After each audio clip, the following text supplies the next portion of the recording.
Napansin nyo ba, pag kumakain kayo ng mga baka sa mga Chinese restaurant, ay kakaiba yung lambot nila. Tapos kapag niluto mo sa bahay, ang tigas-tigas. Turo ko sa inyo yung sikreto. Una, kailangan maninipis talaga yung baka nyo. Kailangan nating martilyuhin yan. Yung iba hindi na ginaganto, pero nakakatulong din naman talaga to. Hiwain lang natin ang strips. Ayan natin sa bowl.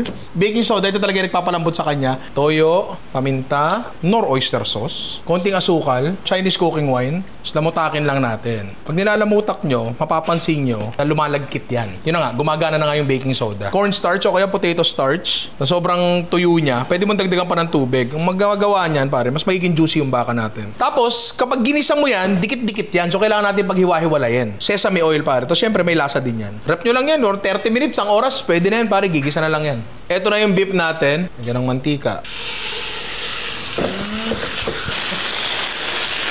Wala akong dinagdag na kahit ano dito mula sa nakita nyo kanina. The perfect bite, pare. Ang init, pero malambot. Ano yun? Ay! Corn beef. Walang pakuluan, pare, pero nakita niyo man gano'ng kalambot, di ba? Tapos timplahan nyo na lang yan kahit anong gusto nyo. Try nyo to, pare. Talagang effective. Tsaka masarap, pare.